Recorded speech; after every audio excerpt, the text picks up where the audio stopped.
Olá, bom dia a todos. Esse é o capítulo, mais um capítulo, né, da, da saga do desenvolvimento embrionário humano. E nessa parte da disciplina,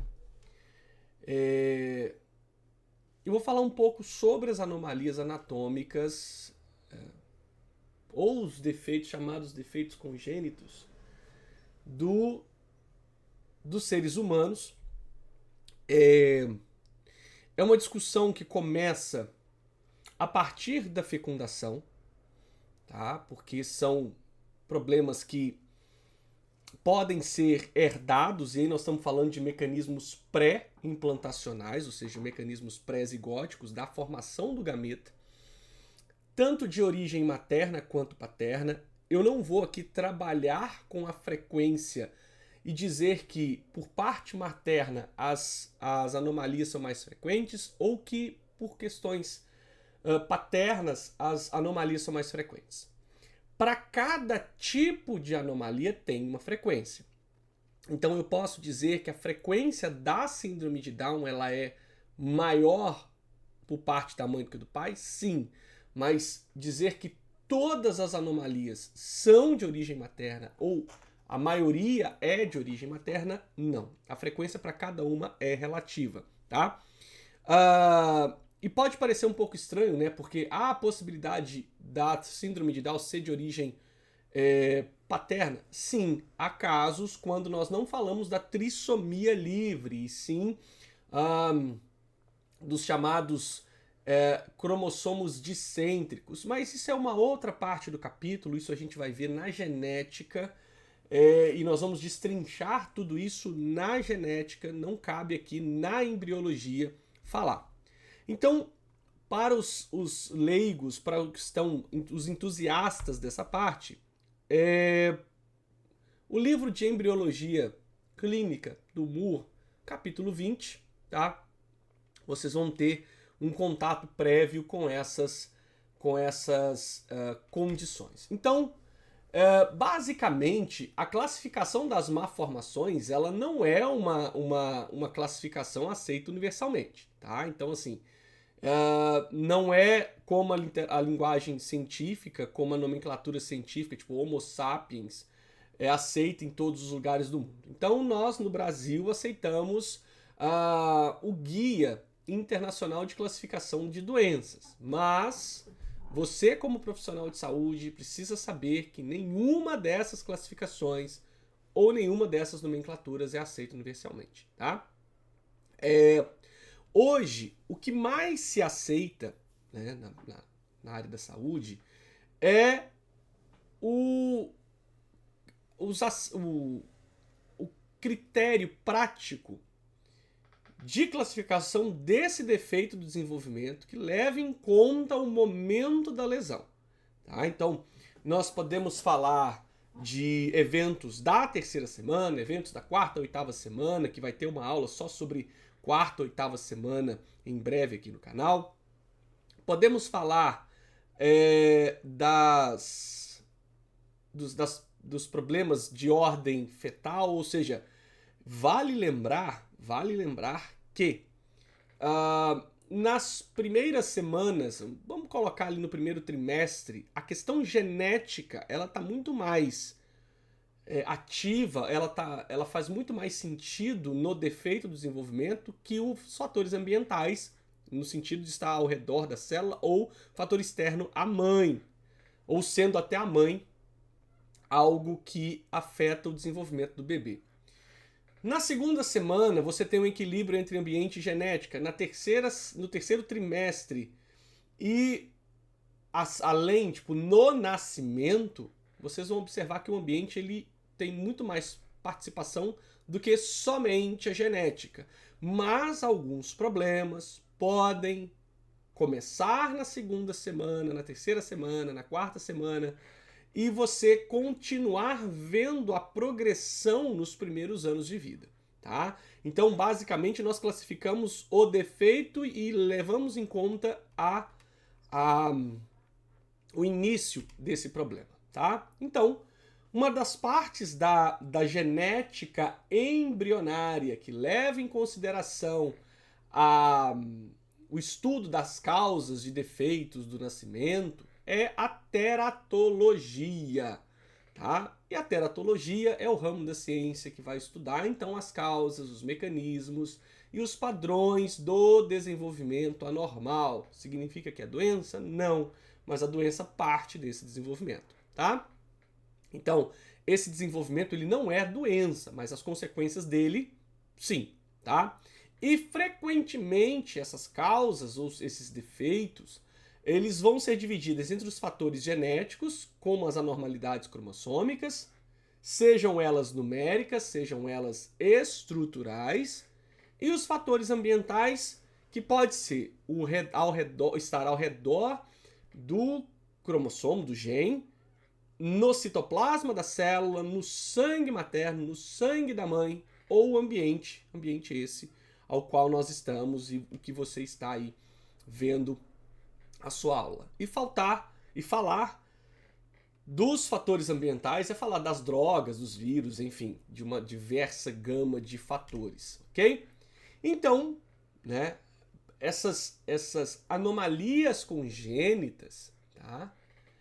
Elas podem ser isoladas. Então, falar, por exemplo, de gene mutante, herdado do pai e da mãe, ou adquirido, ou essa mutação ser adquirida durante o desenvolvimento, tá? Então, saibam que vocês às vezes confundem o termo, o conceito e a aplicação dele, é que você, que está aí do outro lado da tela vendo esse vídeo, você, embora seja estruturalmente na organogênese, no desenvolvimento, uma herança do pai e da mãe, você hoje tem uma série de cromossomos que sofreram mutações ao longo desse movimento. Então, o desenvolvimento provoca mutações naturais, tá? Para que nós possamos expressar algumas características. Então, dizer que nós somos 100% iguais ao que nós éramos durante a fecundação ou após ela, não somos, tá? Então, gene mutante e tal. Agora, a etiologia desconhecida, quase 60%. Então, quando nós juntamos os fatores genéticos e os ambientais juntos, nós chamamos isso de herança multifatorial, tá? O que torna essa etiologia cada vez mais complexa, tá?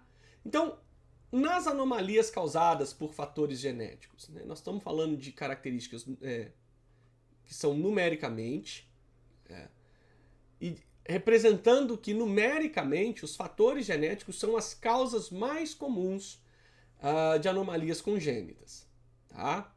Elas podem estar presentes nos cromossomos sexuais ou nos cromossomos autossômicos, cromossomos esses que não determinam características sexuais, mas podem induzir os cromossomos sexuais a se manifestar, tá? O cromossomo X tem uma cascata regulatória importante no cromossomo 1, no cromossomo 9, tá? E portadores destas condições possuem fenótipos característicos. Opa! Mas pode ser que algumas condições sexuais não mude o fenótipo do indivíduo. Como, por exemplo, a síndrome do espectro autista, o transtorno dos autistas e tal, o TDAH, né? Porque embora o TDAH não seja uma doença genética, digamos assim, que você tenha, genética no que eu quero dizer, você não tem um gene para TDAH, na fisiologia do sistema nervoso, isso é muito importante vocês tomarem cuidado com isso, porque uma das primeiras aulas que vocês têm na neuroanatomia é falar do desenvolvimento do tubo neural, que é lá na 3ª semana, na neurogênese, e é importante vocês notarem que no caso da TDAH, a proteína, ou seja, a bomba que retira a dopamina da fenda sináptica e retorna essa dopamina para o neurônio que efetuou o disparo de dopamina, remove essa dopamina da fenda muito rápido e não deixa o neurônio seguinte receber dopamina. Então, você pode falar que TDAH é genético? Se você estiver relacionando o efeito fisiopatológico, sim. É numa proteína hiperativa que remove toda a dopamina do espaço sináptico e não deixa o neurônio subsequente receber dopamina. Então, não alterou o fenótipo, tá? Nós temos algumas anormalidades cromossômicas numéricas, então eu estou falando de um cromossomo que tem mais de um ou menos de um cromossomo. Esse é um problema na não disjunção. Observa-se que é muito mais frequente essas anormalidades na mulher em relação ao homem, tá?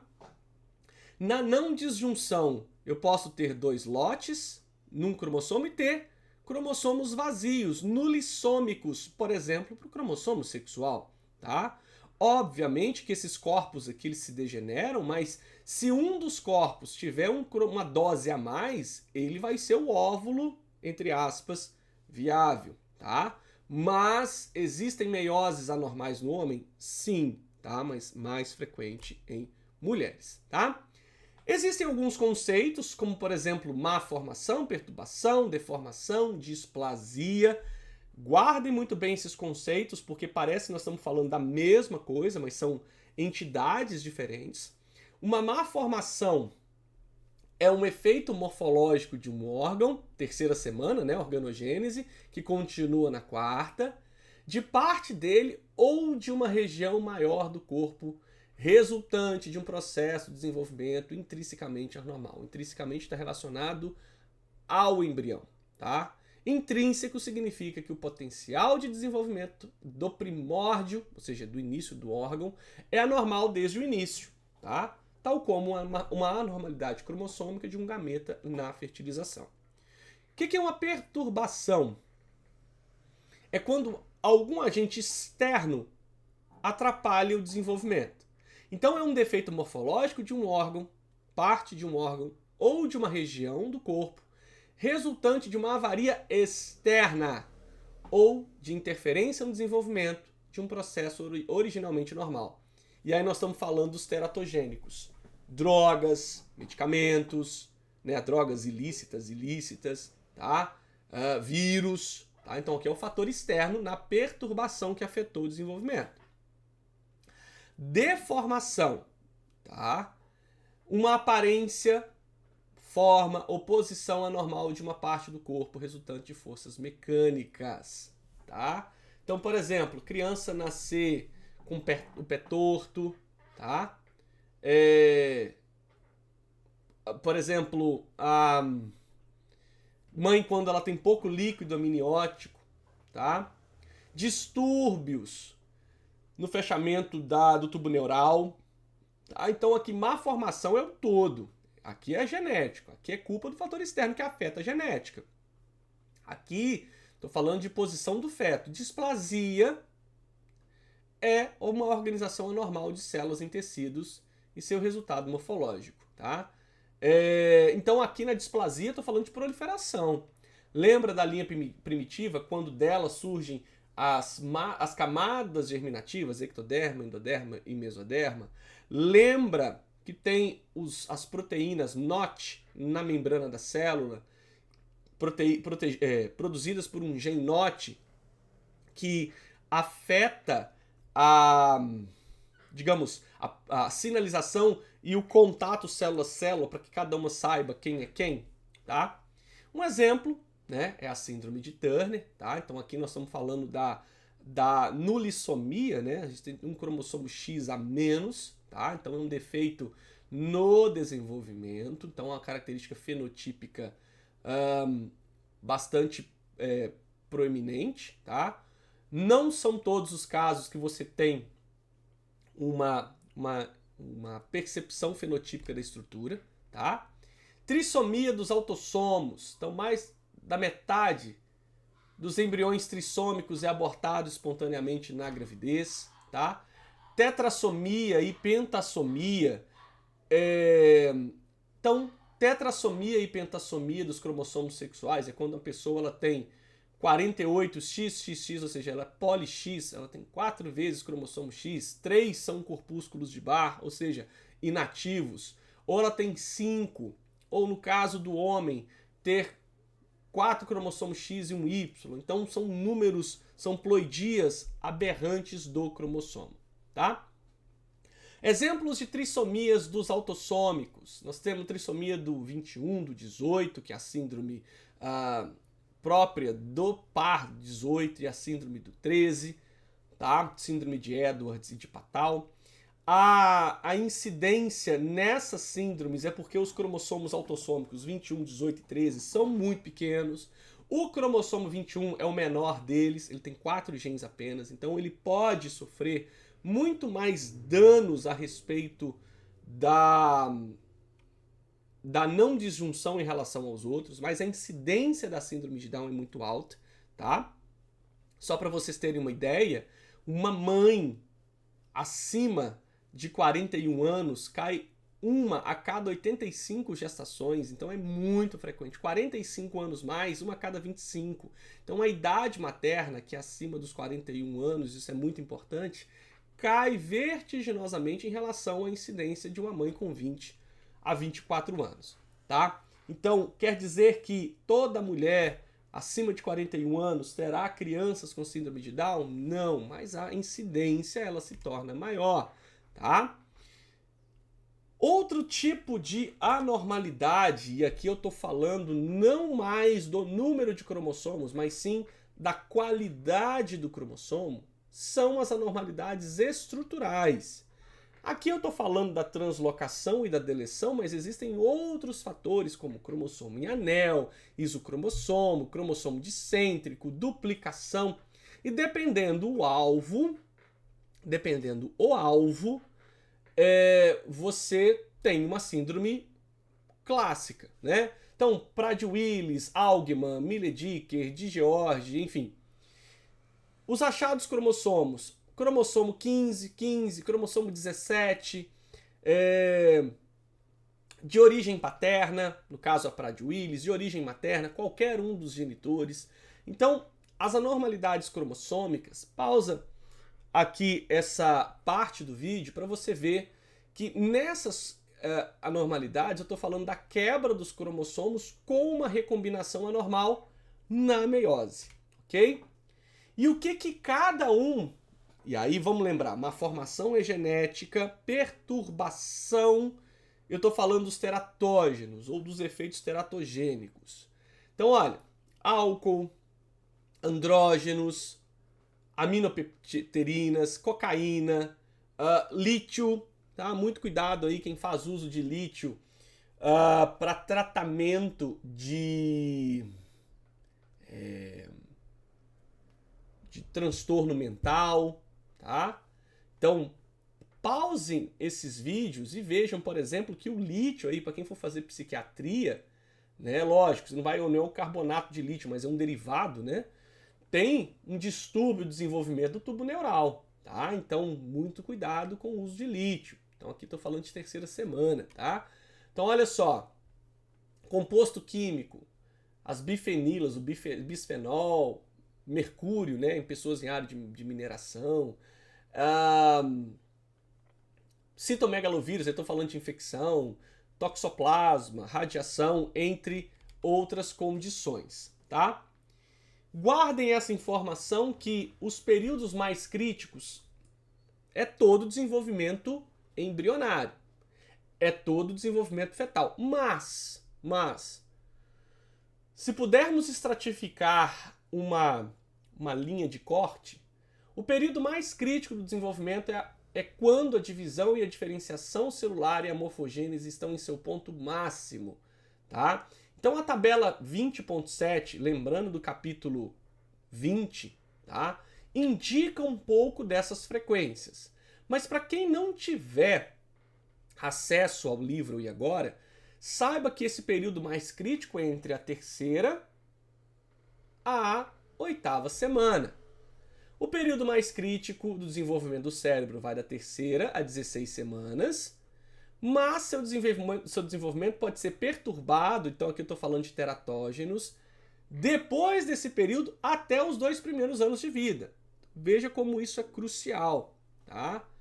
Os teratógenos podem produzir retardo mental durante os períodos embrionário e fetal. Então eu não estou tirando nada de trás da orelha. Usem essas referências, usem os livros básicos que o mundo inteiro estuda para vocês verem como é complexo toda essa parte de desenvolvimento, tá? Por hoje é isso, espero que vocês tenham gostado, espero que vocês tenham aprendido. Usem as referências a favor de vocês.